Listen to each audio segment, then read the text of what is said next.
প্রতিদিনের মতো আজকের ব্লগটি শুরু হয়ে গেল। আজকে আমরা শুরু করলাম ফজর আজানের পর থেকে নামাজ পড়ে আমরা বেরিয়ে পড়লাম ত্রিভুবন স্কুলের সামনে থেকে ব্লগ শুরু করলাম।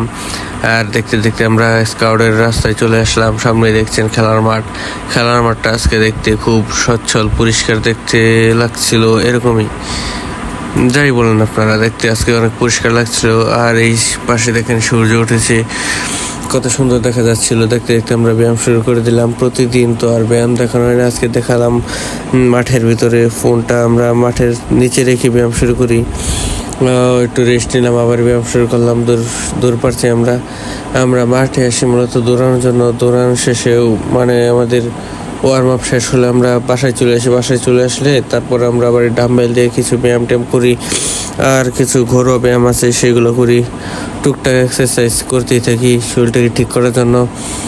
তারপরে আমরা দুপুর দিকে ছাদে চলে গেলাম। দেখেন একটা গাছে কত সুন্দর লাউ হয়েছে, আর ছাদটা দেখেন আসছে কত পরিষ্কার সুন্দর দেখা যাচ্ছে। এটা হলো সফেদা ফল গাছ। আর প্রতিদিনের মতন আজকেও ছাদে যেয়ে প্রথমে একটা অরবরি তুলে খেয়ে নিলাম। অরবরিগুলো খুব মিষ্টি।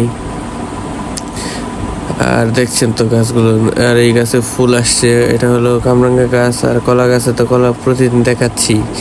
আর আমরা আজকে ছাদে আসলাম কিছু গাছ তোলার জন্য। এই গাছ অন্য টপ থেকে তুলে এই টবে রাখলাম। আর দেখেন কীভাবে টপ থেকে গাছ তুলি। টপ থেকে গাছ তোলা খুব কষ্টের কাজ ছিল আজকে, অনেক কষ্টে 3টা গাছের টপ থেকে গাছ তুলছি। আর বাকি 3টে কালকে তুলবো, আরও 3টা করে এভাবে প্রতিদিন তুলে সবগুলো শেষ করব। তো দুপুরে আন্দোলনে গেছিলাম, আন্দোলন শেষ করে আবার বিকেলে ছাদে আসলাম। দেখেন ছাদ থেকে নিচে একটা নার্সারি আছে গাছের, সেই নার্সারিটা দেখতে কত সুন্দর দেখা যায়। তো দেখালাম আপনাদেরকে। দেখেন আজকে সারাদিনের যা যা কাজ করলাম সব দেখালাম। আপনাদেরকে ভুলেই গেছিলাম, আপনাদেরকে গোলাপ গাছের এটা দেখাইনি, আর বরই গাছের এটা দেখাইনি। বরই গাছ এবং গোলাপ গাছ দুইটাই তুলে ঠিক করেছি।